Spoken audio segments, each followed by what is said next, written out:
Hello everyone, welcome to this next lecture of our July current affairs series. In this lecture, we'll be discussing about an article from the Hindu newspaper, which is "Should India restart dialogue with Pakistan?" This is the article. तो इसके बारे में हम जो है आज discuss करेंगे. Okay. So just इसको ऐसे मत देखिए कि इंडिया पाकिस्तान रिलेशन है. इसको इंटरनेशनल रिलेशंस या फिर internal security, terrorism, diplomacy, military strategy, nuclear deterrence और एथिक्स, ये सब कंबाइन करके इसको पिक्चर करने की कोशिश कीजिए. और सब कंबाइन करके इसका जो है पर्सपेक्टिव एक डेवलप करने की कोशिश कीजिए. ठीक है. तो इंडिया के नेबरहुड में सबसे जो कॉम्प्लेक्स इशू है वो पाकिस्तान का ही है. सबसे पहले थोड़ा सा बैकग्राउंड समझते हैं. इंडिया और पाकिस्तान के इतने अच्छे रिलेशंस क्यों नहीं है, है ना? ठीक है, चलो पार्टीशन वाला तो था ही, उसके बाद में क्या दिक्कत है? तो मेन इशू जो है वो क्रॉस बॉर्डर टेररिज्म है. इंडिया का स्टैंड है terror and talk can not go together. Terror and talk can not go together, ये इंडिया कहता है. ठीक है. मतलब अगर पाकिस्तान की तरफ से टेररिस्ट इंडिया में अटैक्स करते रहेंगे और पाकिस्तान उनके अगेंस्ट एक्शन नहीं लेगा, तो India normal diplomatic dialogue continue नहीं करेगा. इसी वजह से पिछले कई सालों से ऑफिशियल डायलॉग ऑलमोस्ट बंद है. अभी डायलॉग क्या होता है? डायलॉग मतलब सिर्फ प्राइम मिनिस्टर मीटिंग नहीं है. डायलॉग के बहुत सारे फॉर्म्स होते हैं. जैसे पॉलिटिकल डायलॉग अगर हम देखें, है ना? पॉलिटिकल डायलॉग देखें तो उसमें पीएम और फॉरेन मिनिस्टर्स की मीटिंग हो गई, चलो वेरी नॉर्मल. मिलिट्री डायलॉग में जो है आर्मी ऑफिशियल्स हुए, सीज़ फायर डिस्कशंस वगैरह, बॉर्डर मैनेजमेंट, इन सब का डिस्कशन होता है. डिप्लोमेटिक डायलॉग्स में फॉरेन सेक्रेटरीज़ की मीटिंग होती है, वीज़ा इश्यूज़, ट्रेड, प्रिजनर्स वगैरह. टेक्निकल डायलॉग्स होते हैं क्लाइमेट, पोल्यूशन, हेल्थ वगैरह को लेके. ट्रैक 2 डायलॉग्स होते हैं, ये गवर्नमेंट नहीं करती है. इसमें जो है रिटायर्ड जनरल्स, रिटायर्ड डिप्लोमैट्स, जो है प्रोफेसर, जर्नलिस्ट, बिज़नेसमैन हो गए, सिविल सोसाइटी हो गई, इनफॉर्मली बात करते हैं और ये फ्यूचर पीस का फाउंडेशन क्रिएट करते हैं. अभी डायलॉग बंद क्यों हुआ?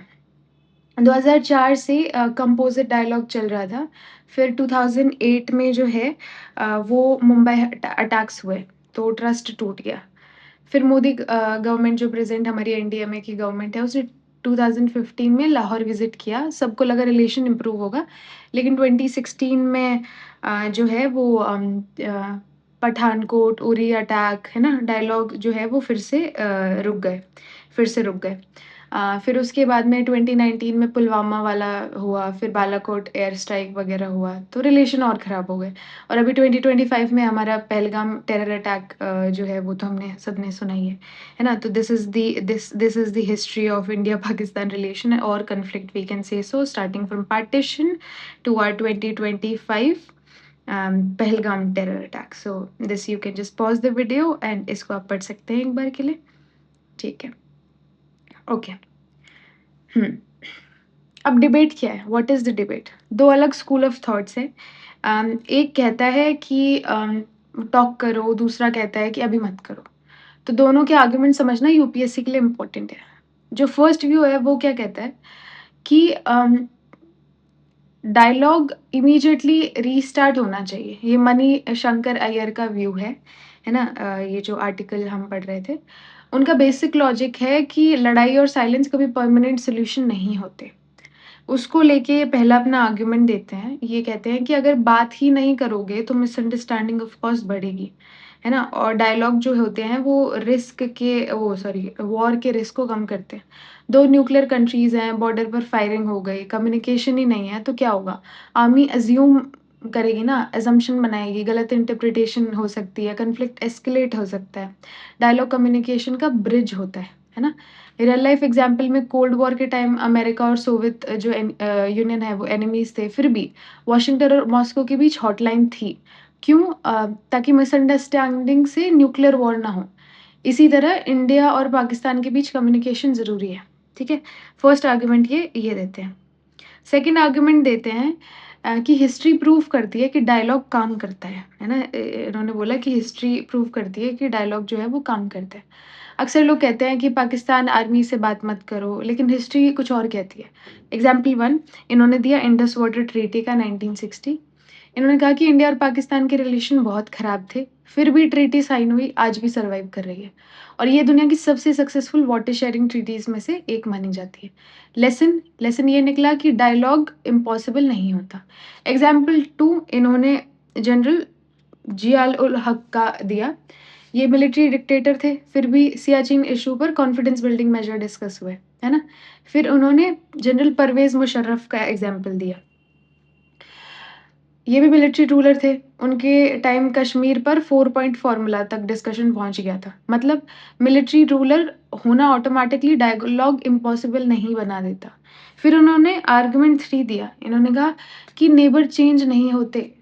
मणिशंकर अय्यर का एक इनडायरेक्ट पॉइंट ये भी है कि गवर्नमेंट बदल सकती है, आर्मी चीफ बदल सकता है, प्राइम मिनिस्टर बदल सकता है, लेकिन ज्योग्राफी नहीं बदलेगी। इंडिया और पाकिस्तान नेबर्स ही रहेंगे तो इवेंचुअली बात करनी ही पड़ेगी। एग्ज़ाम्पल में इन्होंने बोला कि फ्रांस और जर्मनी वर्ल्ड वॉर के बाद एनिमीज़ थे, आज यूरोपियन यूनियन के स्ट्रॉन्गेस्ट पार्टनर हैं। तो डायलॉग ने ही तो ये ट्रांसफॉर्मेशन लेके आया है, तो हमारे लिए भी ये ज़रूरी है करना, ऐसा बोलते हैं ये। फिर उन्होंने चौथा आर्गुमेंट दिया, इन्होंने कहा कि टॉक करना सरेंडर नहीं होता। बहुत लोग सोचते हैं कि डायलॉग मतलब हुआ कि वीकनेस है ना? लेकिन इन्होंने बोला कि नेगोशिएशन जो है वो स्ट्रेंथ का सिंबल है। अगर इंडिया सर्जिकल स्ट्राइक और बालाकोट एयर स्ट्राइक कर सकता है, तो टेबल पर बैठकर अपनी बात भी कॉन्फिडेंस के साथ में रख सकता है, इन्होंने कहा। ठीक है? ओके। फिर उन्होंने ट्रैक टू डिप्लोमेसी के लिए बोला, ये communication prevents crisis. Track two diplomacy के लिए बोला। इन्होंने बोला कि ट्रैक टू जो डायलॉग है वो कंटिन्यू रहना चाहिए। गवर्नमेंट बात ना करे, फिर भी जो एकेडमिक, साइंटिस्ट, रिटायर्ड डिप्लोमैट्स वगैरह हैं, इनका इंटरैक्शन तो मेंटेन रहना चाहिए। ये जो है वो ट्रस्ट बिल्ड करता है, ठीक है? ये इनका वो था। और इंटरनेशनल प्रैक्टिसेस का भी कुछ इन्होंने एग्ज़ाम्पल दिया, कुछ कंट्री जैसे यूएसए, चाइना का एग्ज़ाम्पल दिया, इज़राइल, अरब कंट्रीज़ का एग्ज़ाम्पल दिया। फिर हम आते हैं दूसरे व्यू पॉइंट की तरफ, ठीक है? ये तारक कार्था का व्यू पॉइंट है। उनका मेन कंसर्न क्या है? उनका मेन कंसर्न नेशनल सिक्योरिटी है, ठीक है? India security. वो कहते हैं कि डायलॉग तभी मीनिंगफुल होगा तब पाकिस्तान टेररिज्म पर एक्शन लेगा, ठीक है? ये उनका है। फर्स्ट आर्गुमेंट ये क्या देते हैं? ये कहते हैं कि हर बार डायलॉग के बीच टेरर अटैक होता है, ये कोइंसिडेंस नहीं लगता है। जैसे मुंबई हुआ, पठानकोट हुआ, फिर उरी हुआ, अभी फिर पुलवामा हुआ, पहलगाम हुआ अभी। तो हर बार ट्रस्ट कोलैप्स हुआ तो इंडिया का ट्रस्ट नेचुरली कम होगा। अब सोचो एक नेबर बार-बार तुम्हें तुम्हारे घर पे पत्थर फेंक रहा है और फिर भी फ्रेंडशिप की बात करता है, तो ट्रस्ट नेचुरली डिफिकल्ट होगा, राइट?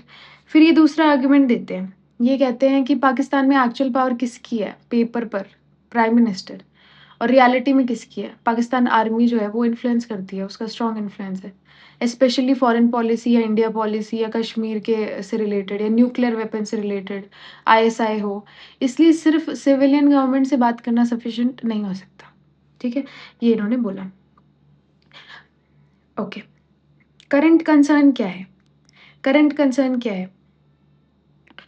तारक अर्थक स्पेसिफिकली जो है फील्ड मार्शल आसिम मुनीर की बात करते हैं। उनको लेकर कहते हैं, उनको लेकर कंसर्न ज़ाहिर करते हैं। उनका मानना है कि अगर मिलिट्री लीडरशिप को इंडिया के साथ टेंशन मेंटेन करने से पॉलिटिकल पावर मिलती है, तो उनके पास पीस एस्टैब्लिश करने का इंसेंटिव ही नहीं है। मतलब उनको फ़ायदा होता है इस सब चीज़ से, है ना? उनको फ़ायदा होता है इस सब चीज़ से। इसलिए if the Pakistan military benefits politically from tension, it has little incentive to sustain peace. फिर ये कहते हैं कि डेमोक्रेटिक अकाउंटेबिलिटी के बारे में बात करते हैं। इंडिया कहते हैं कि इंडिया एक डेमोक्रेसी है, गवर्नमेंट सिटीजन्स को आंसरेबल है। अगर डायलॉग के बीच टेरर अटैक हो गया, तो पब्लिक गवर्नमेंट से सवाल करेगी कि टेरर के बाद भी टॉक्स क्यों कर रहे हैं? इसलिए टाइमिंग बहुत इम्पोर्टेंट है। फिर ये कहते हैं पब्लिक अकाउंटेबिलिटी वाला, फिर ये कहते हैं कि क्रेडिबिलिटी का भी इश्यू है ना? डायलॉग से पहले पाकिस्तान को प्रूफ देना होगा कि इंडिया क्या चाहता है ना? सिंपल एक्शन, है ना? वर्ड्स नहीं। एग्ज़ाम्पल टेरर कैंप्स बंद करो, इन्फिल्ट्रेशन रोको, सिर्फ़ अब बात करने से काम नहीं है, एक्शन करो सिर्फ़, डोंट बी जस्ट वर्ड्स, है ना? वांटेड टेररिस्ट को अरेस्ट करो, फाइनेंशियल सपोर्ट बंद करो, तब ट्रस्ट बिल्ड होगा। है ना? ओके, लेकिन तारक अर्थर जो है भी डायलॉग के अगेंस्ट कंप्लीटली नहीं है। ये कहते हैं कि वो कहती हैं कि सेंसिटिव पॉलिटिकल इश्यू को टेम्परेरीली साइड में रखना चाहिए, लेकिन फंक्शनल कोऑपरेशन शुरू हो सकती है। मतलब ये भी बिल्कुल ऐसे एंटी नहीं है, एंटी डायलॉग नहीं है। कहते हैं कि फंक्शनल कोऑपरेशन तो हो सकता है। जैसे फॉर एग्जांपल क्लाइमेट चेंज को लेके हो सकता है। दोनों कंट्रीज़ हिमालयन ग्लेशियर पर डिपेंडेंट है, दोनों हीट वेव्स फेस कर रहे हैं। है ना? और दोनों फ्लड सफ़र कर रहे हैं। तो क्लाइमेट एनिमी कॉमन है। फिर एयर पॉल्यूशन आ गया हमारे पास में, है ना? पंजाब इंडिया, पंजाब पाकिस्तान दोनों क्रॉप बर्निंग करते हैं। स्मोक बॉर्डर्स क्रॉस करती हैं। तो पॉल्यूशन पासपोर्ट नहीं देखता और जॉइंट सॉल्यूशन इसमें बेटर होगा। फिर वाटर एक है ना? एयर पॉल्यूशन हो गया, वाटर है, हेल्थ है, पैंडेमिक्स बॉर्डर नहीं मानती, disease surveillance, vaccination, medical research इसमें हम कोऑपरेट कर सकते हैं। ठीक है? डिज़ास्टर मैनेजमेंट में कर सकते हैं, इंडस वाटर मैनेजमेंट में कर सकते हैं, ठीक है? ओके, फंक्शनल डायलॉग कर सकते हैं मतलब पॉलिटिकल इश्यू को टेम्परेरीली साइड में रखकर कॉमन इश्यू सॉल्व करते हैं। जैसे क्लाइमेट, पॉल्यूशन, डिज़ास्टर मैनेजमेंट इनको करते हैं। अब इंडिया की पॉलिसी क्या है? इंडिया रिपीटेडली कहता है कि talks and terror can not go together. इसका मतलब है कि डायलॉग परमानेंटली रिजेक्ट नहीं किया गया, लेकिन डायलॉग कंडीशनल है। कंडीशन क्या है? कि क्रॉस बॉर्डर टेररिज्म बंद करो, इन्फिल्ट्रेशन कम करो, है ना? हम टॉलरेट नहीं करेंगे। पाकिस्तान जो है वो क्रेडिबल एक्शंस ले। ओके। वाई डायलॉग मैटर्स क्योंकि न्यूक्लियर स्टेबिलिटी चाहिए, क्राइसिस कम्युनिकेशन चाहिए, कॉन्फिडेंस बिल्डिंग, आसपास के रीजन में पीस रहे, है ना, प्रॉस्पेरिटी रहे, ट्रेड पोटेंशियल भी हम बहुत सारे लॉस कर देते हैं इसी चक्कर में, सार्क को रिवाइव कर सकते हैं, ह्यूमैनिटेरियन इशू तो ऑफकोर्स है ही, ठीक है। प्रॉब्लम्स क्या क्या है ये भी हमने देख लिया। ओके, ऑप्शन क्या है? No dialogue until terrorism ends, है ना? इसका प्रो क्या होगा? स्ट्रॉन्ग डेटरेंस रहेगा, क्लियर मैसेज हम दे रहे हैं। कौन सी है कि कम्युनिकेशन गैप इंक्रीज हो जाएगा? लिमिटेड फंक्शनल डायलॉग, जैसे इन सब टॉपिक्स पे हम कर सकते हैं। ये पॉलिटिकल सेंसिटिव डिस्प्यूट को अवॉइड करेगा। तीसरा कॉम्प्रिहेंसिव डायलॉग, जैसे Kashmir, terrorism, trade, water, cultural exchange इन सब पे कर सकते हैं, है ना? ये पॉसिबल तभी है जब सिक्योरिटी कंडीशन जो है वो इम्प्रूव हो जाए, है ना? अभी बिल्कुल एक्सट्रीम नहीं जाना है। पाकिस्तान से कभी बात नहीं होनी चाहिए, नहीं, ऐसा नहीं होना चाहिए। ना तो ये लिखना है हमें आंसर्स में, ना ये लिखना है कि कंडीशंस के बिना टॉक शुरू कर दो, ये भी नहीं लिखना है। एक बैलेंस अप्रोच लेके चलना है कि India should adopt calibrated and conditional engagement strategy. इसका मतलब कि स्ट्रॉन्ग सिक्योरिटी, बॉर्डर सिक्योर रखो, काउंटर टेरर ऑपरेशन कंटिन्यू रखो, मिलिट्री को प्रिपेयर रखो, मेंटेन रखो, ट्रेन रखो। Open communication, military hotline active रहे, एम्बेसी कम्युनिकेशन हो, है ना? इमरजेंसी कम्युनिकेशन कंटिन्यू रहे और फंक्शनल कोऑपरेशन है वो तो होनी ही चाहिए, है ना? पॉलिटिकल डायलॉग का क्या है? सिर्फ तब एक्सपेंड हो जब पाकिस्तान टेररिज्म के खिलाफ वेरीफिएबल या वेरीफाइबल या सस्टेन जो एक्शन है वो दिखाए। तो ये जो है अप्रोच रहनी चाहिए, ठीक है? ओके। ये हमारे कुछ कॉन्स्टिट्यूशनल एंड इंटरनेशनल लिंकेजेस हैं। आर्टिकल 51 है, इंटरनेशनल पीस और सिक्योरिटी को प्रमोट करता है। This is UN charter, peaceful settlement को जो है एनकरेज करता है। शिमला एग्रीमेंट वी हैव 1972 का, है ना? वी हैव लाहौर डिक्लेरेशन 1992 की। This is value addition for means you can negotiate with your enemies, you don't negotiate with your friends, ठीक है? Often attributed to diplomatic practices and reflective of the logic behind conflict resolution, ठीक है? Okay. Next ये prelims का question है। The Shimla agreement mandated third party mediation in bilateral disputes and then no the Indus what, ये जो question है ये I would not explain, ये you should try on your own. थोड़ा सा आप Indus water treaty, Shimla agreement के बारे में just search a bit on Google, है ना? And then you'll reach to the answer. This is your mains का question. India's Pakistan policy must balance national security imperatives with diplomatic engagement. Discuss whether India should restart dialogue with Pakistan in the present strategic context. Okay, so this is your mains का answer. इसमें आप दोनों view points लिख सकते हैं, you can then come to a balanced approach, right? So this is for the video. अगर आपको ये लेक्चर पसंद आया हो तो please hit the like button and subscribe to this channel. Thank you so much.